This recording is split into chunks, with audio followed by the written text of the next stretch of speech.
Welcome to the Ultimate Sports Podcast. Tonight's guest is the host of the Benny and the Bets podcast to talk about the 2019 MLB winter meetings. Terry Cushman, how are you doing on this night? I couldn't be better. Couldn't be better. Okay. Well, before we get into these winter meetings, they're always so much fun.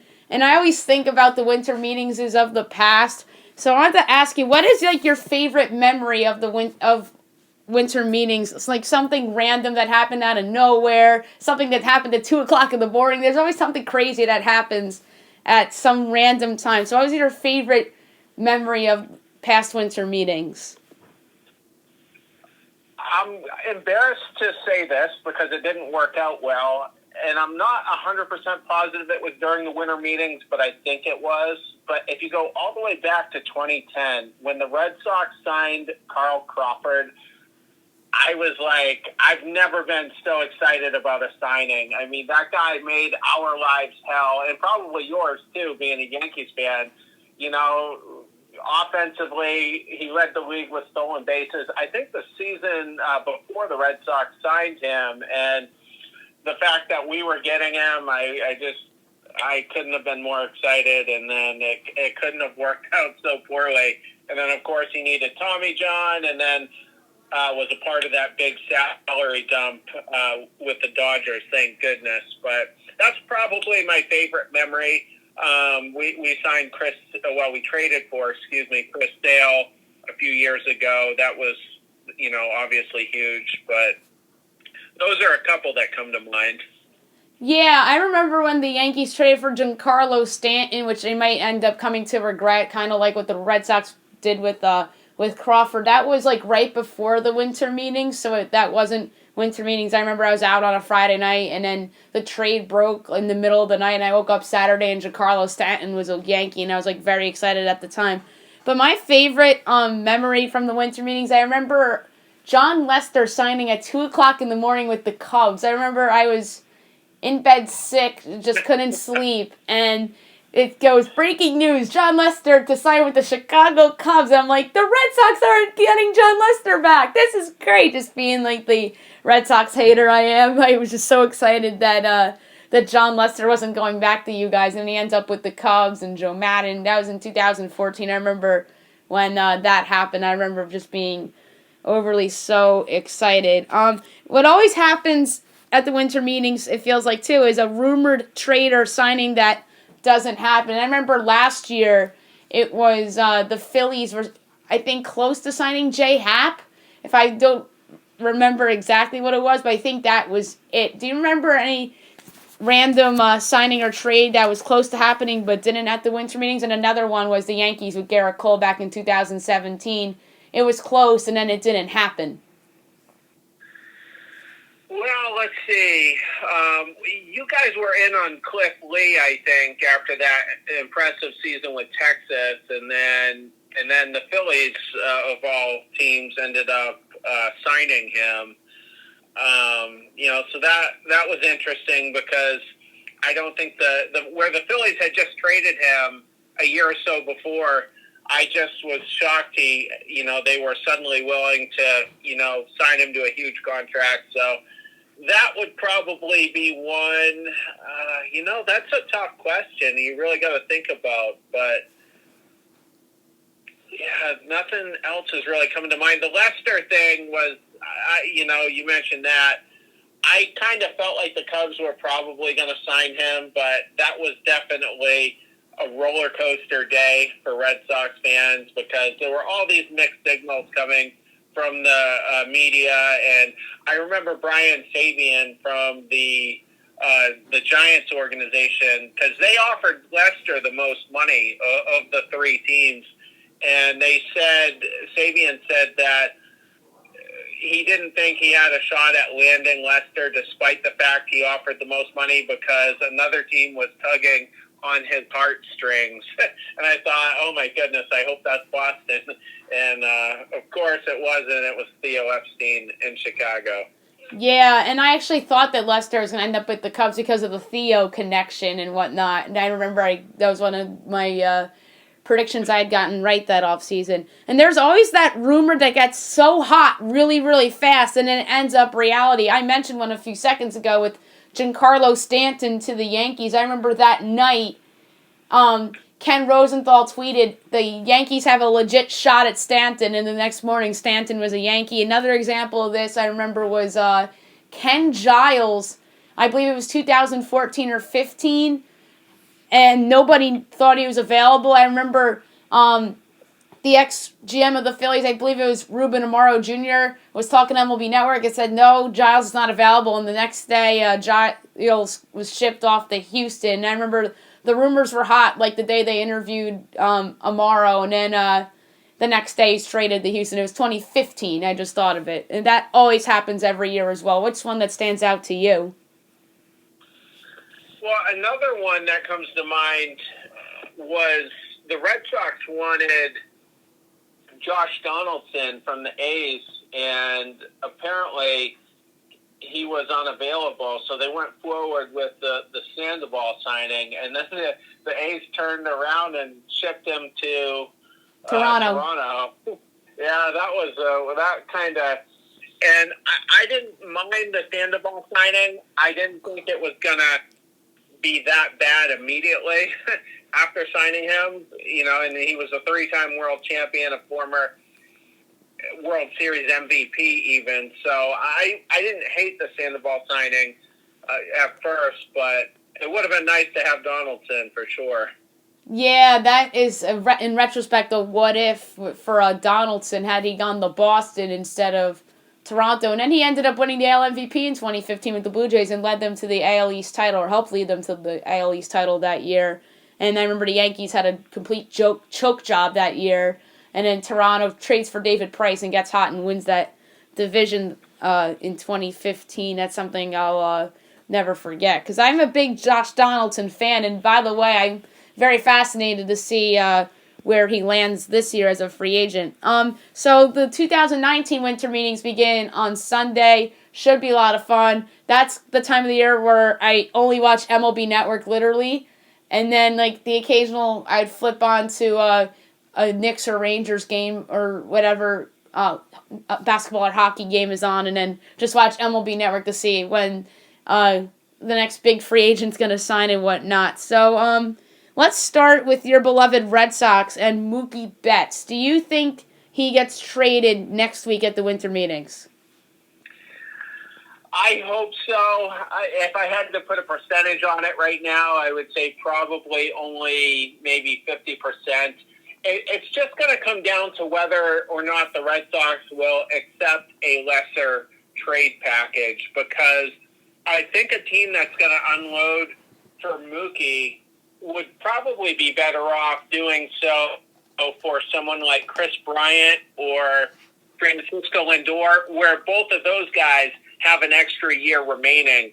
So with Mookie only 1 year remaining and probably an arbitration, figure around $28 million is what he's projected, I just think the Red Sox are going to have to choose whether or not, they're willing to accept a lower trade package in order to remove that salary, from their payroll to get under the luxury tax, which they're still above by about $20 million. So it'll be interesting to see how it plays out. I've always been a huge proponent of trading Mookie. I hate those big contracts. The Red Sox won 3 out of their first 4 World Series by not signing stupid contracts.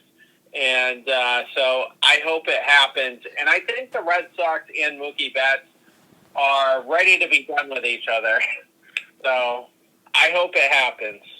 Yeah, I think there's a chance he gets dealt as well. I think the Braves are certainly in play for him. And there's always that theoretical trade I see on Twitter all the time, straight up, Mookie Betts for Chris Bryant. I don't see how that happens at all. And by the way, I think there's a good chance that the Cubs end up shaking things up with their roster as well, and it could potentially be with Bryant. Who do you think is more likely to be traded, Betts or Chris Bryant?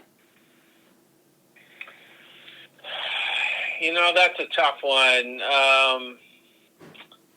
I I still say Mookie Betts because I think the Red Sox will cave to a lower trade package. I think the Dodgers could be a potential destination for Betts. I think they're tired of being the bridesmaid in the playoffs, even though they did get eliminated a little earlier this year.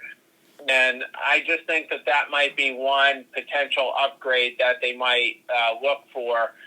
And I think there's a little bit of friction, though, between Bryant and the Cubs. There's currently a grievance, underway right now where Boris and Bryant are disputing the fact that he should not have been optioned to AAA, the first 3 weeks of his rookie year, because where Theo Epstein did that, they gained an extra year of control. And I think Bryant went on to win the MVP that year. So they're trying to get him into free agency a year earlier. And, it's an awkward situation for the Cubs and their own third baseman. So I think he gets moved as well. Yeah, I do think Bryant ends up getting moved. There's Javier Baez rumors out there, too, like earlier in the offseason, and Wilson Contreras, but I think it's more likely that Bryant gets moved than those two guys. Another superstar player that's on the trade block is Francisco Lindor. I've heard his name so much over the past month, pretty much since the Indian season ended. What's the likelihood you see of him getting traded? Well, the Indians have proven, the last year especially, they're perfectly willing to wheel and deal. They got a nice return from the, Trevor Bauer trade, getting, his name escapes me now, though. The outfielder from San Diego. Franmil Reyes. And, yes, Reyes. And they got Puig in the deal, even though he was only a rental. And didn't they got a starting pitcher as well, I believe. But so I just feel like they're wanting to shed payroll, and I think they know realistically where they're more of a mid-market team. Like, they're not the Brewers or the Rays by any means, but they don't have the flexibility that those Red Sox, Dodgers, and Yankees have. I think they'll definitely move him and, probably get a good return. I'm not sure, really. It's harder to pinpoint, a potential team. I know the Dodgers were connected to him shortly after the World Series ended, but I think there's a very real possibility he has played his last game in Cleveland. Oh, I certainly do too. So those three are obviously big names to look out for in terms of trades. I'm talking about Mookie, Chris Bryant, and Francisco Lindor. Who do you think is the biggest free agent to sign at the winter meetings next week? That's a really good question. The Anthony Rendon market has heated up. But if I had to place a wager on it, and I know that's your forte, yep. I would say Zach Wheeler probably finds a home by the end of the winter meetings. Zach Wheeler. There's a reports out today that there's an offer for him that's $100 million. That's crazy. Like, who wants to pay him $100 million? That just blows my mind. Zach Wheeler's a nice pitcher, but he's not an ace. Like, I think that's crazy that he's going to get $100 million. Like, legitimately crazy. But he did have that good second half last year, and he has shown flashes in the past. I think I had him going to the Angels when I did my off-season predictions. Although there's been Phillies rumors. There's other teams in the mix as well. White Sox, I think, are the front runners for him now. Won't surprise me if they sign him. By the way, the White Sox, wouldn't be surprised if they come in the next season as like the consensus pick to win the AL Central. So who else do you see in Zach Wheeler other than the teams I mentioned? You were saying a home for Wheeler? Yeah, homes for Wheeler. Yeah, the White Sox definitely, are aggressive and they're connected to a lot of players, and they're definitely ready to start winning again. And I think that division is there for the taking. So it's hard to not put them on a team like them. I don't. It's really tough. I mean, like you said, I think that's going to be a bit of an overpay, and where there's a bit, of injury concerns with him and inconsistencies. I just can't see him going to a real big market team outside of Chicago. Yeah, maybe the Dodgers, but I don't know. I seem to be connecting the Dodgers to a lot of trades here, but they're losing Hyun-Jin Ryu potentially, and I'm not sure what the status of Rich Hill is, but they're going to be in the market for a starter of some level. But I don't know. And the Astros, it wouldn't shock me if they also were in play for Wheeler as well. Yeah, I don't know. Maybe the Brewers could surprise people. They've got money to spend. Yeah. And Padres. Like I said, the Padres, yeah. In fact, I think I did see a report connecting, but they're kind of in on a lot of people as well, and they're in a similar situation as the White Sox, where they're, the pressure's on, and their fans want to see a winning baseball team. Yeah, those two teams are under pressure. Obviously, the Angels are another team under pressure. Who's a team that you think is not getting talked about enough that you think could make some noise at the winter meetings? As people like to say, the sleeper team. Who do you think the sleeper team is? Definitely the Texas Rangers. You and I were talking about that last night. Not really in that context, but they're going to be opening a new stadium, and they haven't really been competitive the last couple of years, although they did have a pretty strong decade. They won the division 3 or 4 times, couple World Series appearances. I think they're just itching to get back to that point, and they do have a decent rotation. They probably do need that one ace. They seem to be very aggressive in Anthony Rendon sweepstakes, and they're probably even the front runners for him. So I think that's definitely a team to watch for sure. Yeah, I actually had them signing Garrett Cole. That was my biggest offseason prediction. I think I might have had them signing Rendon too. And I made the case of the new stadium. They obviously are under a lot of pressure like the White Sox and the Angels are, and I could just see them going out and being big spenders like they were earlier in the decade when they got Beltray and Cliff Lee. I could see Texas trying to make some noise, and that's a good call for a sleeper team. Who do you think is going to be a team that might end up more quiet than we expect for the winter meetings? The Red Sox. I was thinking the Yankees. Well, I mean, they could sign Garrett Cole tomorrow if the price is right. Oh, I'd be so happy. Yeah, I mean, I think Cashman's kind of feeling the pressure. I mean, when was the last time the Yankees had a killer rotation? The last time the Yankees had a killer rotation? I don't even know. 2009 had a nice rotation, but I don't know if it was a killer rotation. No. You got to go back to Clemens and Pettit, I think. Yeah. To reach that level. So I think Cashman's kind of feeling the itch there, and he's kind of, I think, realized that maybe the mediocre rotation and the strong bullpen theory isn't really, a winning strategy. I mean, the Royals did it, but they had no choice. And, the stars just kind of aligned, I think, for the Royals that year. I mean, the Yankees got bounced from the wild card game, and the Red Sox didn't make the playoffs. So, I mean, you were talking, what were the playoff teams? Like the Angels? Blue Jays? And the Orioles, I think. It was Orioles, 2014 was Royals, Orioles, Angels, and the Tigers, and the Athletics, and because that was the year the A's traded for Lester, and then the next year was Blue Jays, Yankees, Astros was the wild card game, and then Texas won the division that year. Surprised everybody and won the division, and then the Royals.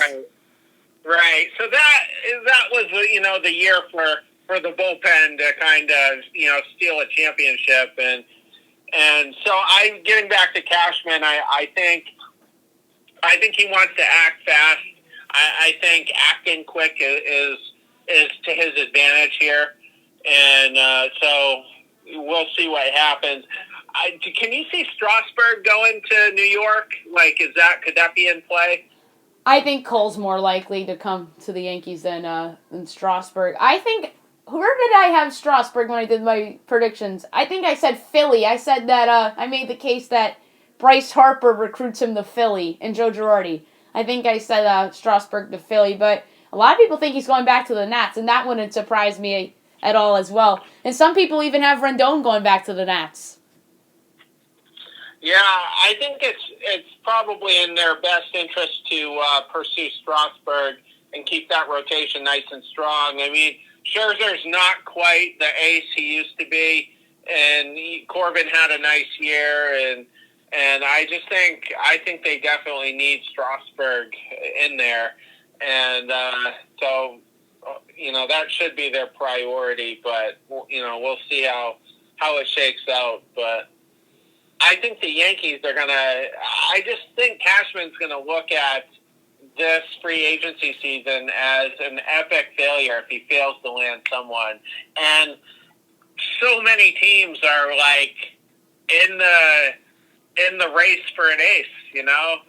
All these Southern California teams we just mentioned, possibly the White Sox, possibly the Phillies, the Nats, Yankees. I wouldn't rule out the Astros either, but so it's going to be a pretty fascinating winter as far as starting pitching goes. Yeah, I totally agree with you. Before we get on to the rest of the off-season stuff, give me a bold prediction for the winter meetings. A bold prediction, jeez. That's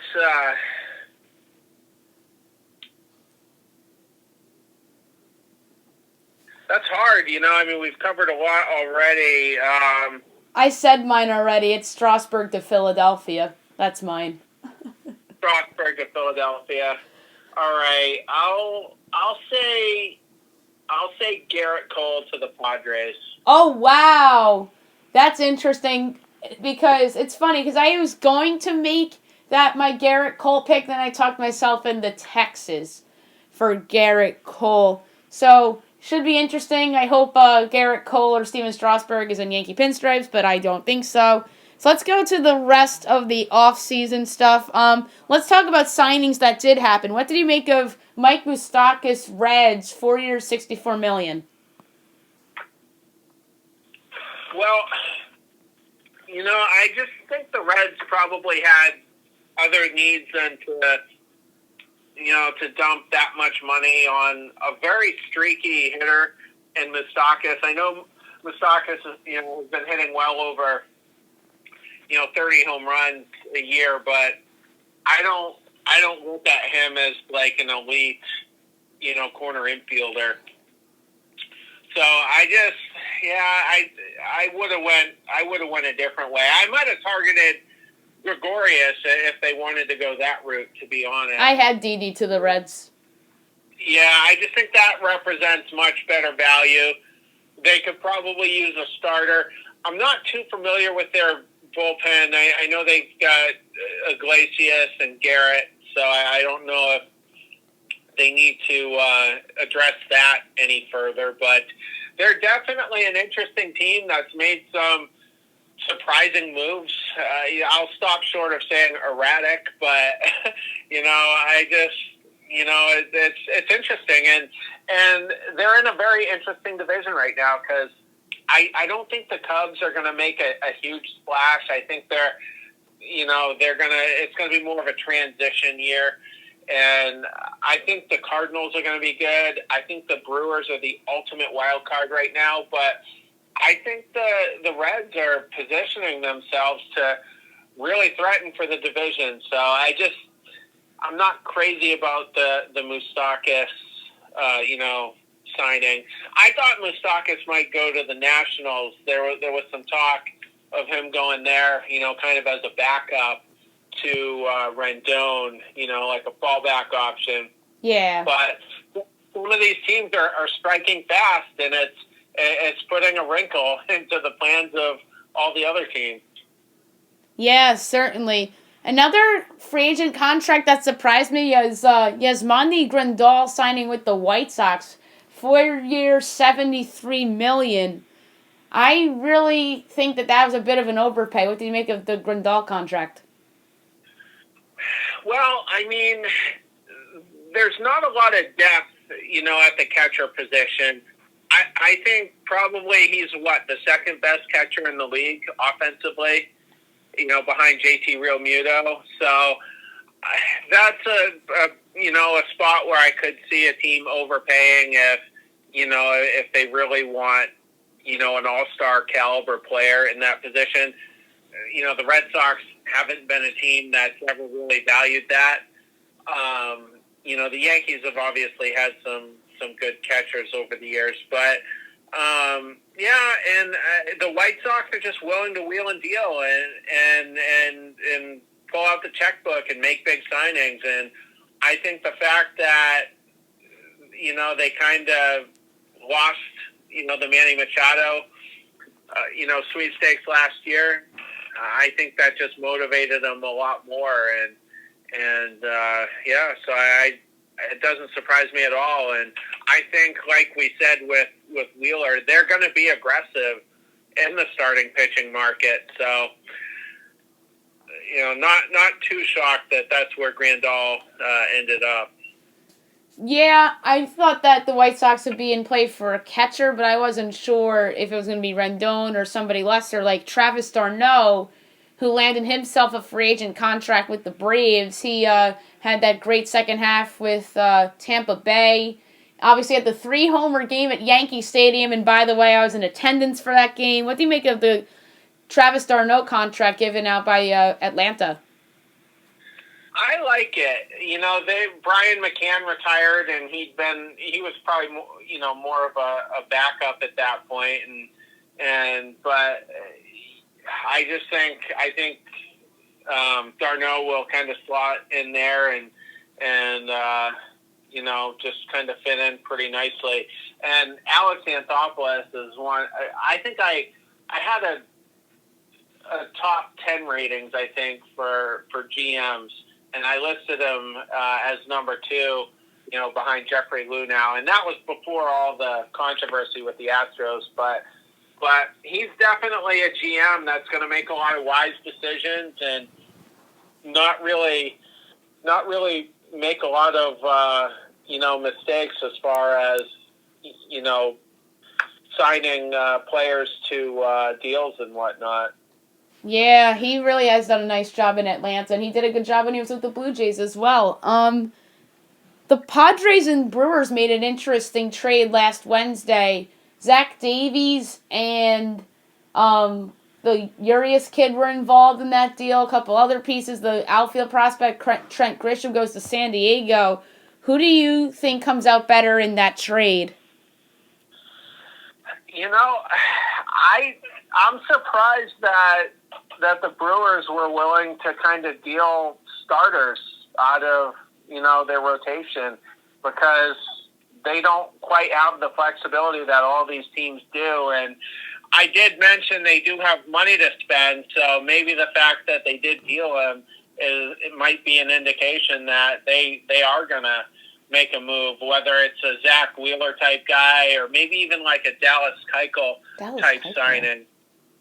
Yeah, that's someone we didn't mention yet. Surprised. So yeah, we should see how that pans out. I certainly would not rule out Dallas Keuchel for them. Or another game we didn't mention, Madison Bumgarner. He is like, you could put him anywhere, literally, because he's not gonna he's not going to get, like, I don't even think a $200 million deal. You know, it's probably going to be in the 120 to 150 range. And I mean, where do you place him? Like, a lot of teams can sign a player like that. Yeah. I think that there's a chance he goes back to San Francisco because they love him there. I know the Braves are certainly in play for him. I wouldn't rule out Milwaukee. I could see Washington in play for one of those Bumgarner, Wheeler, Keuchel types of guys to replace Strasburg. So that's another team I would not rule out for Bumgarner. And former Red Sox Drew Pomeranz lands a nice contract with the Padres, 4 years. I believe it was $32 million or $34 million. That contract surprised me. What did you make of that? Yeah, more the length of it, because he does have a history of injuries and whatnot. So to lock him up for 4 years, was a bit of a surprise. I would have probably put him in the 2-year range, but he's going to an organization that he's familiar with. You know, when the Red Sox acquired him, it was from the Padres, and infamously, Preller, hid some of the medical records, and I think got a 30-day suspension for it as well. So, but again, there might be a comfort level there, especially given the familiarity, and that, like I said, is an organization that's under a lot of pressure. So, interesting, but too many years in my opinion. Oh, I agree with you there. I'm surprised he got a 4-year deal. Before we go, a couple things I'd like to hit on. How about the non-tendered player that will be impactful for somebody? Every year it seems like bigger and bigger names end up getting non-tendered. I mean, why do people not value C.J. Cron? I mean, the dude can mash, and, the Rays non-tendered him, coming into last season, and now, the Twins do it. But I can see him, being a solid acquisition for a team. I'm a little curious about the Taijuan Walker, non-tendering or whatever. Yeah, so that leads me to wonder if, maybe the Tommy John recovery isn't going well. But if he does happen to be healthy, I could see that being a really sneaky good acquisition for a team, probably a smaller market team, like the Brewers, maybe even the Reds. Maybe the Phillies can, sneak him into the back end of the rotation, but that's certainly a name I'm gonna watch. Yeah, Kevin Pillar. Yeah, I was just mentioning him. He'll be more of kind of a complimentary piece. I wouldn't be shocked if he ends up with like a Tampa type team or the Mets. Yeah, maybe the Mets. Yeah, the Mets have notoriously had a bad outfield for quite a while, and obviously the Cespedes thing has been a complete disaster. The Cubs also come to mind. I know they have Hayward, Schwarber, and Almora out there, but maybe he ends up in a team like that. But he could certainly make an impact, especially defensively. Yeah, and then there's a couple other ones that surprised me as well. You mentioned the guy that I think could be the sneaky guy, C.J. Cron, and I'm intrigued by Walker as well. So that should be very interesting. I don't remember ever being a time where so many big names have been non-tendered. It's absolutely mind-boggling to me. Who's somebody that you can see the Red Sox picking up in free agency? I mean, they're so focused right now on, getting under that, luxury tax threshold. And they say it's not a mandate, but I mean, it's definitely a mandate, from the way I see it. But, it's tough to really really put them on someone. I think they're probably, I don't expect a splash at all, to be honest with you. We have Tanner Houck, who's just about major league ready. We have a couple of high-end relievers that, could be with the team not far after opening day. Durbin Feltman and Travis Lakins. Lakins bounced back and forth last year, but still has a lot of upside. One guy we didn't mention, Blake Trinan. I know the Yankees are connected to him. That could be a sneaky good move. The Red Sox have had issues with their bullpen, but with the emergence of Darwinzon Hernandez, Josh Taylor, we still have Brandon Workman for another year. I think, they're probably not going to be too aggressive, but if nobody pounces on Trinan, maybe a small move like that could work out. And I think everybody has to hope that Houston doesn't get their hands on him, because we've seen what they can do with turning, the careers of pitchers around. Yeah, that is certainly a Yankees candidate, Blake Trinan.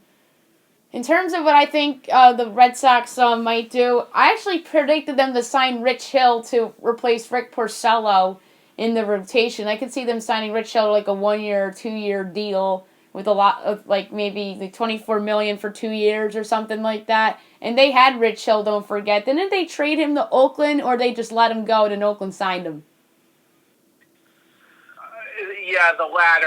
I think what happened was the Red Sox signed him out of independent ball. He was in some Cape Cod league, I think, and he ended up having 4 really stellar starts in the month of September of that year, and then was a free agent. And like you said, Oakland ended up signing him. The only issue I have there is he has also had some health issues, and he's had a blister problem crop up more than once. And when you look at Chris Sale, who probably won't pitch a full season, I'm like the ultimate Chris Sale pessimist when it comes to health. And Nathan Eovaldi as well. I think Eovaldi is probably better suited in the bullpen, at this stage of his career. I just don't know how good of a fit Hill is, and as much as I hate Porcello and I'm sick of riding that roller coaster every year, he's probably the better signing anyway, where he can eat up innings, and he's probably willing to take a discount to, kind of rebuild his value. Yeah, I think I had Porcello signing with the Mariners or somebody like that, like somebody that is kind of rebuilding and that plays in a big ballpark. And I could see Porcello end up in Oakland too. And that would be an interesting pickup for that team, who's obviously contending, unlike Seattle. A few more things. Who could you picture being a surprise signing we don't see coming? I know we predicted Strasburg to Philadelphia and Cole to San Diego, respectively. But what could be one that could open our eyes up a little bit and be like, oh, wow, I didn't see that coming, like Machado to the Padres last year, or even this year with Moustakas and the Reds? How about... It's not a prediction. I'm just saying that you could just totally see it happening, and it's like, oh, wow. Ryan Braun, is he a free agent? No. No, okay. So I won't involve the Brewers. Trade candidate, though, for sure. Yeah. I was trying to place Nick Castellanos for the team. He's a free agent. Forgot about yeah, him. he did, had a really good second half with the Cubs, even though the rest of the team didn't, live up to it. He's going to be the bargain guy, the under the radar guy. When you look at Rendon, even though Castellanos is an outfielder, I think he could probably make a similar impact for a team. And yeah, I think he would fit in nicely with the Brewers, but, with Kane, Yelich, and Braun, that's probably not a fit. I know a surprise signing that I could just picture and everyone be like, huh? And you mentioned the guy, Nick Castellanos, and guess what? I think it could be in the same division, and I think it could be the Cardinals, because what if they lose Marcell Ozuna? Now they have an outfield spot open. I know they have the prospect Tyler O'Neill, but he barely's even played, so I could totally see them going out and signing Castellanos, although you could make a case he's kind of better suited for the American League. You know what? I think you nailed it. That's like the perfect dance partner, because the Cardinals have the pitching, especially if they get Hicks back from his ACL tear, to go with Miller for another year. And, Flaherty is, an emerging stud in the rotation. They just locked up their longtime pitcher there, Wainwright, and Michaelis is just been very steady. That's a team that needs to load up on offense, and I'd stop a little short of, putting a Rendon-type player there. But I think Castellanos could certainly, fit in nicely there. And they could also be pretty active on the trade market, maybe even a sleeper team for Mookie Betts. Oh, interesting. That's an interesting Mookie Betts team. I didn't even think about them, because I was just thinking about teams that have some stars and they kind of are just getting into this winning thing. That's why I love the Braves fit for Mookie Betts. How about last one for you? We're talking about surprise signings potentially. How about a surprise name traded that we're sitting here maybe 3 months from now, like, I can't believe that guy got traded. Nobody talked about him getting traded. Okay, I got the player. Let me just try to think up the team real quick. I think I have a player in mind too. It's on a player that's on a bad team. I want you to go first, though. Well, I think Noah Syndergaard's going to get moved. Oh, that's a good call. That's a good call. Maybe the Padres. I know there was some dialogue at the trade deadline, but nothing materialized. The Brewers don't really have a good enough farm system. That would be a nice Yankee fallback option if they don't land Cole or Strasburg. Do you think they'll do business with the Yankees?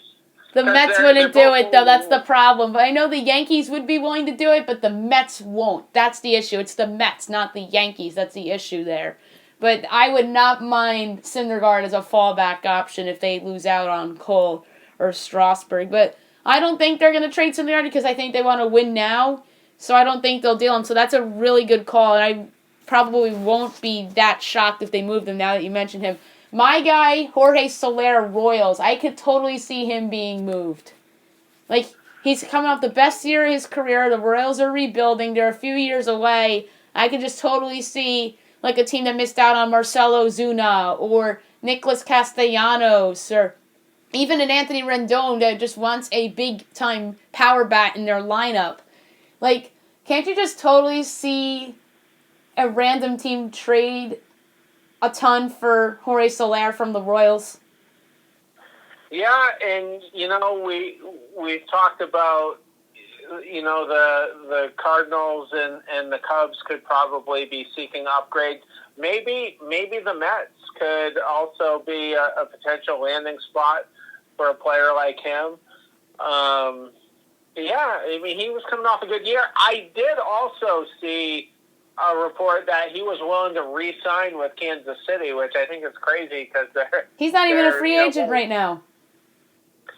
Oh, okay, so maybe it was an extension, but he made it known that he likes it in Kansas City, and they're just not going to be competitive for at least a couple more years.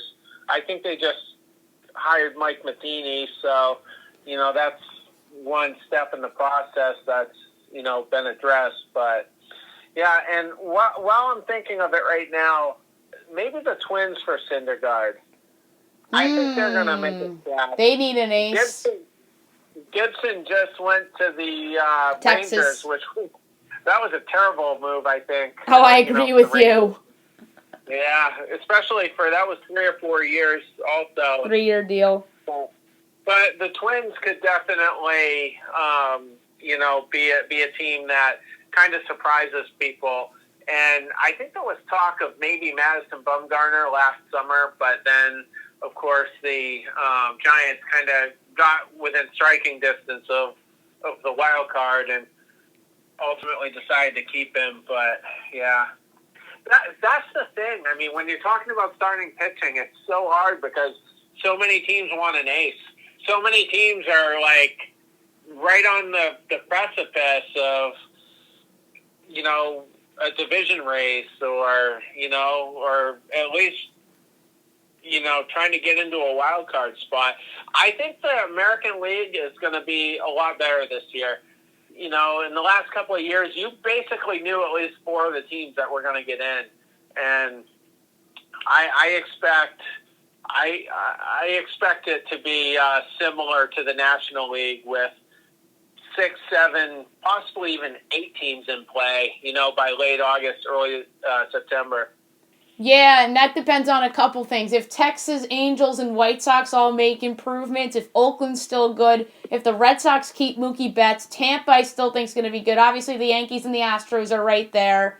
We didn't even talk about the Astros situation on the podcast, but I still think that they're going to be pretty good. And then the Twins had a good year last year. Maybe the Indians do keep Francisco Lindor, but you're right. I think the AL could be a lot better than it was a year ago for sure. Well, unfortunately, we are out of time today, so maybe I'll have you on next month after the winter meetings, and we can discuss a lot of these free agent signings, and before you know it, spring training will be here. So it was a pleasure to have you on tonight, and I hope you have a happy holidays. All right, you as well. Anytime, I'm always up for talking baseball. Absolutely. Have a good night.